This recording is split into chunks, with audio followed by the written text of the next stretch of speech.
할렐루야. 우리 옆에 분들과 잠시 인사 나누겠습니다. 하나님은 당신을 사랑하십니다. 하나님은 당신을 사랑하십니다. 당신이 있어서 참 행복합니다. 당신이 있어서 참 행복합니다. 참 잡으셨습니다. 참 잡으셨습니다. 우리 한 가지 더 기도 제목을 부탁드리는데, 오늘 우리 이레나 집사님이 예배 나서 성가대로 쓰셨는데, 제가 아까까지만 해도 생각을 하고 깜빡했어요. 어제 퇴원했습니다. 그동안 장이 많이 안 좋아서 많이 고생하고 한 일주일 이상 입원을 하고 있다가 어제 퇴원했는데, 꾀가 좀 나면 예배 안 나오고 그냥 집에서 좀 쉴 텐데 이렇게 예배 나와서 함께 예배도 드리고 또 하나님 앞에 성가대로 섬기며 봉사하는 거 참 감사합니다. 우리 집사님을 위해서, 우리 가족을 위해서 기도 많이 해주시길 바랍니다. 오늘은 우리가 함께 읽은 이 마태복음 6장 5절부터 8절의 말씀을 통해서 기도의 올바른 방향이라는 제목으로 오늘과 다음 주 2주에 거쳐서 말씀을 전하려고 합니다. 지금 계속해서 기도에 관한 말씀을 드리고 있는데, 이 기도라는 것은 그리스도인에게 있어서는 필수 사항이죠. 그래서 기도 없는 그리스도인은 존재할 수 없다라는 사실을 우리는 먼저 알아야 됩니다. 특별히 오늘 우리가 읽은 마태복음 6장 5절부터 8절의 말씀은 예수님께서 당시의 제자들과 바리새인들, 그다음에 그 당시의 사람들에게 주시는 교훈이지만, 오늘 이 시대를 살아가고 있는 우리 그리스도인들에게 주시는 아주 중요한 교훈 중에 하나라고 말할 수 있을 것입니다. 근데 이 말씀을 우리가 대하기 전에 먼저 전제해야 할 것은, 우리가 주님의 제자라면 기도하는 삶을 사는 것은 당연하다라는 것입니다. 그리고 이 말씀, 그러니까 기도하는 것은 당연한 것이고, 기도하지 않는 그리스도인은 진정한 그리스도인일 수 없다는 사실을 먼저 전제하고 이 말씀을 들어야 한다는 것입니다. 다시 말하면 우리 모두가 기도의 삶을 살고 기도하는 생활을 하는데, 결론부터 간단하게 말씀드리면 기도하는 방향이 중요하다. 우리의 기도가 무엇을 그리고 어디로 향하고 있는가가 중요하다라는 말씀을 여러분들에게 드리려고 하는 것입니다. 인생을 살아가는 데 있어서도 마찬가지죠. 올바른 방향성을 가지고 살아가는 것이 참 중요합니다. 이 세상에 우리와 똑같은 사람들, 동일한 사람들이 많이 살아가고 있어요. 근데 삶의 방향을 어디 두고 살아가느냐에 따라서 그 사람의 인생이 달라지고 삶의 태도와 모습이 달라지는 것을 볼 수가 있죠. 그래서 삶의 방향을 물질에 두거나, 이 세상의 권력이나 자리에, 힘이나 이 세상의 것들에 두면 그 사람의 삶은 그것을 쫓아가고 그것을 성취하고 이루기 위해서 수단과 방법을 가리지 않을 거예요. 그렇지 않습니까? 우리가 어떤 삶의 어떤 방향을 정해놓고 가느냐에 따라서 우리 인생이 완전히 달라질 수 있다는 것입니다. 그와 마찬가지로 영적인 미래도 마찬가지죠. 바울은 우리에게 무엇을 말하고 있습니까? 자신은 표대이신 그리스도를 삶의 목표로 두고 예수 그리스도만을 향하여 나아갈 것을 오늘 말씀하고 있는 것을 볼 수가 있습니다. 그런데 가만히 제가 이렇게 보니까 기도도 마찬가지인 것 같아요. 오늘 예수님께서 두 가지 이야기를 우리에게 이야기해 주시고 있는데, 이 두 가지 이야기 모두가 다 우리의 기도의 방향이 어디로 향하고 있느냐에 따라서 그 기도가 올바른 기도가 될 수도 있기도 하지만 그렇지 못한 기도가 될 수도 있다는 사실을 이 말씀을 통해서 알려주고 있습니다. 특별히 오늘 우리가 읽는 이 말씀을 보면 다 읽지는 않았지만 앞에 본 말씀, 그 다음에 이 본문의 뒤에 따라오는 말씀을 보면 우리가 잘 알고 있어요. 마태복음 6장에 무엇이 기록되어 있죠? 6장 9절 이하에 주님이 가르쳐 주신 기도, 일명 우리가 말하는 주기도문이 기록되어져 있습니다. 근데 이 주기도문은 가장 완벽한 기도의 예시이죠. 기도의 모델이죠. 너희는 이렇게 기도하라. 우리 주님께서 기도의 모델, 모범으로 우리에게 가르쳐주신 것이 6장 9절 이하에 기록되어져 있습니다. 근데 오늘 우리가 읽은 이 말씀 어디에 위치해 있어요? 예수님이 가르쳐주신 기도의 모범, 완벽한 기도의 예시인 주기도문 앞에 기록되어져 있는 것을 볼 수가 있습니다. 다시 말하면 예수님께서는 기도의 모범을 가르쳐주시기 전에 당시 바리새인들이 잘못하고 있는 기도를 이야기하고 그것을 지적해 줌으로 말미암아 기도하는 사람들의 기도의 삶을 교정해 주고 있다라고 말할 수 있습니다. 특별히 이 말씀은 여러분들이 잘 아시듯이 예수님이 가르쳐주신 산상수훈 가운데 또한 들어있는 말씀이기도 합니다. 어쨌든 오늘 말씀에 보면 이 약달라교는 이 외식하는 것에 대해서 또한 외식하는 구제생활에 대해서 말하고 있는 것을 볼 수가 있어요. 근데 이 말씀을 가만히 연결해서 보면 이런 거예요. 구제의 대상은 누구이죠?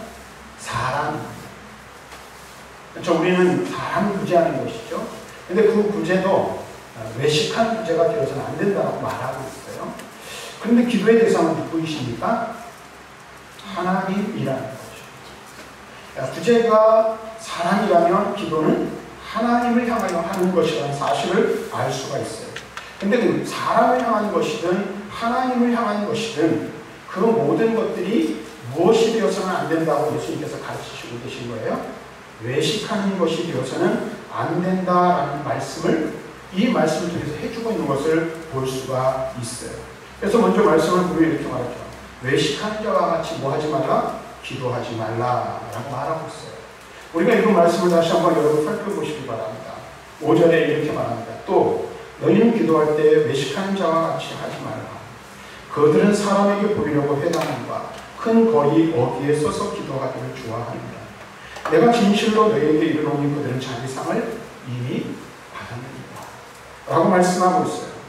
그렇다면 여기서 우리가 한 가지 생각해 보아야 할 것이 있죠. 외식하는 기도가 무엇일까? 외식하는 기도를 하지 말라고 말하는데 외식하는 기도는 무엇을 의미하는가? 그것이 중요하잖아요. 그리고 또 한 가지는 우리는 혹시 외식하는, 주님이 지적하고 있는 외식하는 기도의 삶을 살고 있지 않은지 우리 자신을 살펴보는 것이 중요하다라는 거예요. 그럼 여러분들이 생각하는 외식하는 기도는 무엇일까요? 물론 오늘 본문의 말씀에 답이 나와 있어요. 근데 그것을 간단하게 정의내리고 정리하면 이런 겁니다. 은밀한 기도는 소홀히 하면서 남에게 과시하려는 기도를 한 사람, 그 사람이 외식하는 기도자라는 거예요. 그러니까 은밀하게 조용히 기도하기보다는 자기 자신을 드러내고 자신을 과시하기 위하여 하는 모든 기도는 외식하는 기도라 이렇게 말할 수 있는 것입니다. 그것을 예수님께서 뭐라고 말합니까? 사람에게 보이려고 하는 기도라고 말씀하고 있습니다. 그래서 예수님 당시에 많은 사람들이 사람이 많이 모이는 곳, 곧 회당이나 큰 길 사거리에서 큰 소리로 기도하기를 좋아했으며 기도의 내용은 주로 자기가 하나님과 사람 앞에서 어떻게 의롭게 살았는가 하는 것이 예수님 당시에 바리새인들의 기도의 주된 내용이었음을 알 수가 있어요. 예수님께서는 누가복음 18장에서도 바리새인과 세리의 기도를 비교하여 말씀하신 것을 우리는 알 수가 있어요. 근데 18장 11절 말씀에 보면 바리새인은 이렇게 기도합니다.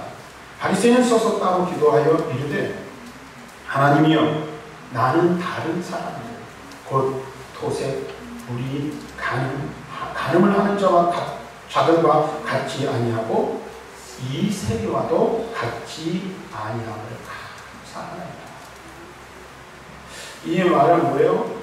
일면 어떻게 보면 그 기도가 맞는 것 같고 참 감사의 기도를 드린 것 같지만 하나님 앞이 아닌 사람 앞에서 누구의 의를 드러내고 있어요? 자기의 의를 드러내며 자기의 의로움을 누가 드러나고 사람 들으라고 기도하고 있는 것을 우리는 알 수가 있다라는 거예요. 그런데 여러분 보세요.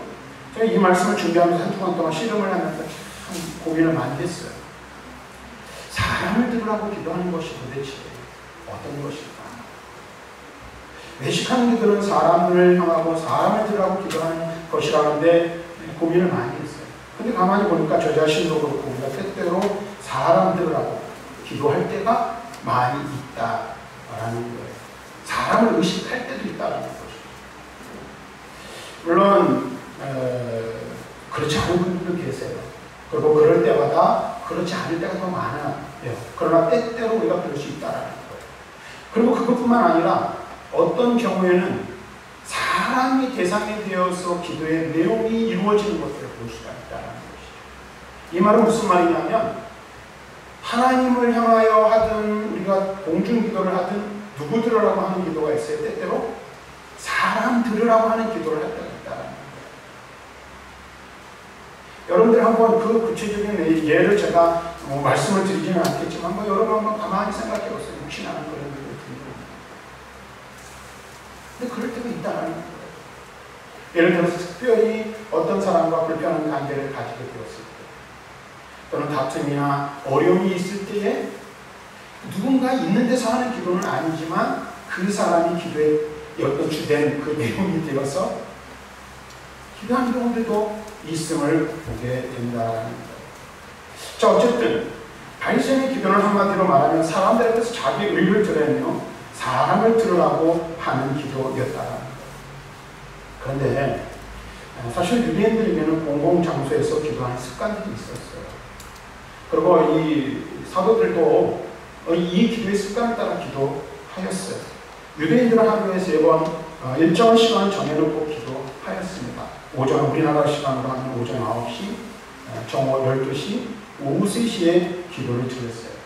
그리고 여러분들이 아시지만 가끔가다 이거 미디어를 통해서 보시겠지만 이슬람 신도들이 있잖아요. 이슬람 신도들은 그들이 어떻게 정해진 시간에 어디든 양탄자를 깔고 엎드려 기도하잖아요. 그처럼 유대인들도 그랬다라는 거예요. 어디에 있든지 그들은 하던 일을 멈추고 경건의 시간을 가졌던 것입니다. 그런데 그 기도가 정말 순수한 동기에서 출발했는지는 모르지만 예수님 당시 유대인들, 특별히 그 당시에 종교 지도자들은 사람을 의식하며 사람을 들으라고 기도하는 사람들이었다라는 것입니다. 그래서 예수님께서 이와 같은 당시 유대인들, 곧 바리새인의 하는 기도가 외식하는 잘못된 기도라고 지적하고 있는 것입니다. 오늘 우리가 깨달아야 할 것이 하나 있어요.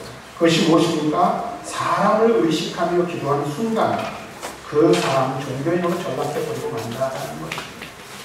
특별히 여러분들 공기도를 할 때 우리가 주의를 해야 되는 거예요. 오늘도 자매님들이 잘 아시고 자매님들 기도할 때마다 저도 많은 도전과 은혜를 받아요. 근데 여러분 보세요. 우리가 이 공기도를 할 때도 물론 이제 잘 준비해서 일목 요연하게 정리해서 가능하면 기록해서 하는 것도 중요해요. 근데 그 기도가 특별히 하나님께 올려지는 기도잖아요. 특별히 대표 기도라는 것은요, 성도들을 대신하고 대표해서 하나님 앞에 드리는 기도예요. 그렇죠? 그러니까 그 기도가 사람을 듣는 우리 성도들 귀에 즐겁게 들리고 좋게 들리라고 하는 기도가 아니라는 거예요. 기도의 대상은 누구입니까? 하나님이시기 때문에 성도들을 대신하고 대표하여서 하나님 앞에 기도로 나아가는 거예요. 여러분들이 대표 기도를 할 때 아멘 하는 것도 뭐 하는 거예요? 장로님이 드리는 그 기도가, 목사님이 드리는 그 기도가 내 기도입니다 라고 동의합니다 라고 아멘을 하는 거예요. 그런데 우리가 공기도를 할 때 이 어떤 감정이라든지 개인적인 어떤 사사로운 일들 때문에 이 사람을 의식하여 만약에 기도한다면 그 기도가 하나님 앞에서 온전한 기도가 될 수 있을까? 예수님께서 말씀해 주시는 말씀 뭐예요? 원리 기도의 원리를 따르면 그럴 수 없다라는 거예요. 그리고 우리가 습관적으로 기도하면서 많은 경우에 사람을 의식하며 기도하면 참 그리스도인으로서 온전한 기도자가 될 수 없다라는 것입니다. 우리가 알아야 될 게 있습니다. 그것은 무엇입니까? 하나님은 사람이 보지 못하는 것을 보시며 우리의 마음의 진정한 소원과 목적이 무엇인지를 분명히 알고 계신 분이시라는 사실입니다. 우리가 기도할 때마다 하나님께서 우리의 진정한 소원을 다 알고 계신다는 것을 기억해야 합니다. 그리고 그와 같은 믿음과 마음을 가지고 기도해야 한다는 거예요. 뿐만 아니라 기도하는 내용도 중요하게 여기시지만 그 사람의 마음이 어디로 향하여 있느냐를 더 중요하게 여기시고 계신다는 사실을 우리는 알아야 합니다. 그래서 기도에도 보면 제가 이제 지금은 그런 말씀은 안 드리는데 기도자들에게 가능한 기도문을 작성해서 기도하십시오라고 해요. 왜냐하면 실수하지 않도록. 공기도는 굉장히 중요하거든요. 그래서 공기도를 할 때는 공기도하는 자들은 분들은 가능하면 기록해서 잘 정리해가지고 일목요연하게 드리는 게 중요해요. 그런데 더 중요한 게 있다는 거죠. 잘 정리해서 기도하는 것도 중요하지만 그 사람의 마음의 진정한 소원과 동기가 무엇인지를 주로 보신다는 사실입니다. 그래서 여러분들 우리가 기도를 할 때 우리의 마음이 누구에게 온전히 향해야 되는 거예요? 하나님께 대해서 말씀드렸지만 그 이유가 왜 그런지를 우리가 알아야 돼요. 우리의 마음, 우리가 말을 잘하고, 그 다음에 뭐 미사역으로 화려하게 사용하고, 그 다음에 어떤 기도의 내용들이 뭐 기승전결을 잘 이루는 것, 이런 것도 중요하지만, 아무리 그렇게 잘해도 우리의 마음의 진정성이 하나님께로 닿지 아니하고 하나님께로 향하지 않는다면 그 기도가 참된 기도가 될 수 없다. 근데 이 사람을 의식하는 이 것들이 믿음이 있는 사람들도 외식할 수 있다는 것을 알아야 돼. 나는 믿음이 있고 나는 이런 내가 이런 이 정도 내가 믿었으니까 그렇지 않겠지. 아니, 경건한 삶을 오래 산 사람들도 한순간의 실수를 통해서 외식하는 자리에 이를 수 있다는 사실을 알아야 돼. 얼마든지 우리 자신이 신앙의 오해에 빠질 수 있어요. 이런 외식하는 함정에 빠질 수 있다는 거예요. 그래서 우리는 어떻게 날마다 깨어큰 신앙에 우리가 하나님 앞에 바로 서 있는지 우리 자신을 살피며 하나님 앞에 나아가는 것이 중요하다는 거예요. 그 대표적인 예가 게바와 바나바, 베드로와 바나바. 갈라디아서 2장 11절부터 13절 말씀을 보면 바울이 이런 말을 기록하고 있어요. 게바가 안디옥에 이르렀을 때 책망받을 일이 있기로 내가 그를 대면하여 책망하였노라. 야고보에게서는 어떤 이들이 이르기 전에 게바가 이방인과 함께 먹다가 그 뒤에 오매 그가 할례자들을 두려워하여 떠나 물러가며 남은 유대인들도 그와 같이 외식함으로 바나바도 그들의 외식에 유혹되었다. 먹는 문제로 인해서 이방인과 함께 먹는 문제 때문에 이 베드로, 대사도 베드로가 쉽게 말하면 실수를 한 거예요. 그래서 그 일로 인해서 바울이 그를 아주 심하게 책망을 한 거예요.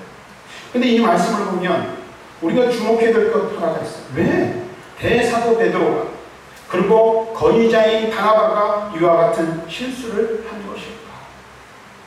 오늘 말씀을 보니까 무엇 때문에 그렇다고 해요? 사람을 두려워하였기 때문에 라고 말하고 있어요. 다시 말하면 이 말은 무슨 말입니까? 사람을 의식했기 때문이라는 말입니다. 그렇습니다. 사람을 두려워하면 외식할 수 있습니다. 사람을 의식하면 외식할 수 있다는 거예요. 여러분들 잘 들으세요. 목사도 외식할 수 있어요. 누구를 의식하면? 사람을 의식하면 외식할 수 있다는 거예요. 사실 그래 말씀을 준비하고 말씀을 전하면서 만약에 사람을 의식한다면 전할 말이 하나도 없어요. 여러분 그렇지 않습니까? 때때로 어떤 경우는 우리 교회 성도들은 그렇지 않지만 그런 경우들 있잖아요. 말씀 때문에 시험 되는 경우들이 많이 있거든요. 그게 뭐예요? 오늘도 목사님이 나를 치시네? 뭐 이런 시험이 드는 경우들이 그 전에 보니까 아주 옛날에 보니까 있더라고요. 어떤 교회에서. 근데 예를 들어서 목사가 설교를 준비하는데 이 말씀 전하면 저 성도가 시험 들고 이 말씀 전하면 저 집사님이 마음이 곤란해질 것 같고 만약에 그래요. 여러분 설교할 수 있습니까? 없습니까? 설교할 거리가 없는 거예요. 이것 잘라내고 저것 잘라내고 이 사람 생각하고 저 사람 생각하면 하나님 말씀 바로 전할 수 없어요. 다시 한번 분명히 말씀드리면 목사님 설교할 때 누구를 의식하거나 생각하고 말씀 준비하지 않습니다. 모든 목사님들이 다 그러리라고 저는 생각해요. 그런데 어떻게 해요? 우리 마음 가운데 오는 그 찔림이 내게 어떤 때는 부담이 되고 시험이 되는 거예요. 그럼 어떻게 될까요? 그 말씀을 참 하나님의 말씀으로 받아 믿음의 축복의 자리에 이르려면 어떻게 돼요? 그것을 내게 주시는 참 하나님의 말씀으로 받아 그것을 극복해내야 되는 거예요. 이겨내야 되는 거예요. 그럴 때에 은혜가 되고 우리의 믿음이 성장하는 거죠. 근데 어쨌든 목사, 믿음이 좋은 사람도 이러한 오류에 빠질 수 있다는 사실을 알아야 한다는 거예요. 그래서 예수님께서는 이렇게 사람을 의식하고 사람 들으라고 기도하는 당시의 바리새인과 서기관들에게 이 잘못된 기도를 지적해 주시면서 그것을 교정해 주고 있는 거예요. 6절 말씀 보세요. 너는 기도할 때 내 골방에 들어가 문을 닫고 은밀한 중에 계신 내 아버지께 기도하라. 은밀한 중에 보시는 내 아버지께서 갚으시리라. 여기서 주님께서 말씀하시는 이 강조하시는 말씀의 내용이 무엇인지를 살펴보아야 돼요. 이것은 무엇입니까? 기도하는 내용과 장소보다 기도하는 사람의 마음과 생각이 중요하다라는 것을 말씀해 주셨어요. 예수님 당시에 그 유대인들의 주택 구조를 보면 대부분의 유대인들의 그 주택에는 이 골방들이 있었어요. 주로 이제 다락방이라든지 아니면 옥상에 이와 같은 골방들이 있었다라고 말합니다. 그렇다면 여기서 말하는 예수님이 골방에 들어가서 기도하는 건 정말 골방에 들어가는 기도를 말하는가? 그래서 사람들이 보이지 않고 들을 수 없는 그런 공간을 의미하는 것일까? 근데 제가 볼 때 때때로 그런 것도 필요해요. 제가 이제 어렸을 때, 고등학교 때 다니던 교회에 너무 오래돼가지고 갑자기 성함이 생각이 안 나는데 김아무개 집사님 계셨어요. 근데 그때 당시에 제가 80이 좀 넘으셨고 이북분이셨어요. 근데 목소리가 얼마나 무렁쳤는지 몰라요. 너무너무 큰 거예요. 근데 이분이 새벽 기도를 한 번도 안 빠져. 근데 이분이 기도하면 다른 사람은 기도를 못해요. 얼마나 목소리가 큰지 마이크 된 것보다 더 커요. 그래가지고 근데 또 이분은 조용히 기도하시는 스타일이 아니라 소리를 지르면서 기도하셔요. 너무너무나 기도 소리가 크니까 다른 사람들이 기도를 할 수가 없습니다. 근데 이분이 어떻게 기도를 하셨냐면 종탑 꼭대기에 올라갔어요. 새벽에 목사님이 새벽 기도 나오면 목사님 설교하시고 기도하시잖아요. 그럼 제가 개인 기도할 때 이분은 성경책 들고 한 5층 되는데 5층 꼭대기 종탑 바로 밑에 그 공간인데 그리로 올라가셔요. 거기서 마음껏 소리내서 기도하는 거예요. 근데 그 소리가 밑에까지 다 들려요. 때때로 우리가 골방이 필요할 때도 있어요. 그렇죠. 진짜 골방에 들어가야 될 때도 있다라는 거예요. 근데 여러분, 예수님께서 말씀하신 건 뭐냐면 사람을 의식하여 사람 들으라고 하는 기도를 말하는 것이 아니라 그 마음이 진정한 주님과의 깊은 사귐과 친밀함을 나눌 수 있는 기도의 골방이 개인에게 있어야 함을 말씀해 주고 있는 거예요. 다시 말하면 은밀함을 의미하는 거예요. 주님과의 은밀한 관계를 갖는 것이 중요하다고 말씀하고 있어요. 다시 말하면 내식함이 없는 순수한 동기와 마음으로 기도하는 것을 강조하고 있다라는 것입니다. 여러분 여기서 우리가 잘 들어야 돼요. 기도의 형식과 그 내용도 참 중요합니다. 그럼 오늘 이 말씀을 통해서 우리가 먼저 깨달아야 할 것은 그 형식과 내용보다 그 사람의 마음이 어디로 향하고 누구를 향해 있느냐가 보다 더 중요하다라는 것입니다. 일단 이 기도를 드리는 것은 장소의 문제는 아닌 것 같습니다. 예배도 마찬가지이죠. 예수님께서는 사마리아 여인과의 대화를 통해서 분명하게 교훈해 주시고 계신 것을 알 수 있어요. 우리가 잘 아는 말씀 요한복음 4장 21절과 23절에 보면 예수님께서 사마리아 여인과의 대화를 통해서 이렇게 말해요. 예수께서 이르시되 여자여 내 말을 들으라 믿으라. 이사에서도 말고 예루살렘에서도 말고 너희가 아버지께 예배할 때가 이르리라. 아버지께 참되게 예배하는 자들 영과 진리로 예배할 때가 오나니 곧 이때로. 아버지께서는 자기에게 이렇게 예배한 자들을 찾으십니다. 그러면서 우리가 잘 아는 말씀해 주셨죠. 하나님은 영이시니 예배하는 자가 영과 진리로 예배할지니라. 우리가 이 시간 이 자리에 모여서 함께 교회를 이루어 예배를 드리지만 예배 장소가 중요한 것이 아닌 것처럼 기도 또한 마찬가지라는 사실을 말씀해 주고 있습니다. 어디서 기도하는가? 이보다도 중요한 것이 있다라는 거예요. 누구에게 기도하는가? 혹은 누구를 위한 기도인가가 중요하다라는 거예요. 혹시 우리는 우리 자신 한번 살펴보아야 합니다. 지금도 우리가 기도의 삶을 살면서 사람을 의식하며 기도하고 있지는 않은지. 근데 여기 이런 것들 가운데 목사니까 혹은 장로니까 꼭 공예배나 공기도 해야 되고 뭐 그런 것도 말할 수 있을지 모르겠습니다. 근데 여러분 보세요. 우리가 만약에 사람을 의식하고 사람을 향한 기도를 드린다면 우리도 외식하는 기도자가 된다라는 것입니다. 자, 그럼 여러분 한번 생각해 보십시오. 주님께서 지금 우리에게 교훈해 주시는 것이 무엇입니까? 우리의 기도의 방향이 누구를 향해야 된다는 것을 말씀해 주고 있는 거예요. 하나님을 향하는 것이라는 것을 말씀해 줍니다. 기도의 문제는 기도의 대상과 기도의 관계자는 누구라는 거예요? 사람이 아니라 하나님이라는 거예요. 우리의 기도를 들으시는 분이 누구이십니까? 하나님이세요. 우리가 누구에게 기도합니까? 하나님께 기도하는 거예요. 우리 그러면 이 기도를 누구 들으라고 하는 거예요? 하나님 들어주세요. 하나님 들어. 또 한 가지 여러분, 저는 이 말씀을 준비하면서 그런 생각을 했어요. 은밀하게 기도하라 그랬잖아요. 근데 왜 제 연애 시절이 생각나는지 모르겠어요. 연애 시절이 돼가지고 사랑하는 남녀가 서로 만나서 사랑을 하게 되면 어떻게 됩니까? 이상하게 사람은 은밀한 데를 찾게 돼요. 네? 그래서 커피숍을 가고 뭐 어디를 가도 적진대로 가잖아요. 안 그래요? 왜 그럴까요? 둘만의 공간이 필요한 거예요. 누구에게도 방해받지 않고 누구의 눈도 의식하지 않고 둘만의 사랑을 나누고 둘만의 이야기를 하고 싶은 마음이 있는 거예요. 본능적으로 그렇게 돼 있어요. 우리 주님께서 은밀한 곳에서 기도하는 건 뭐예요? 주님이 우리에게 그걸 원하시는 거예요. 우리 하나님께서 우리에게 그것을 말하시는 거예요. 둘만의 은밀한 시간을 갖기를 원하신다는 거예요.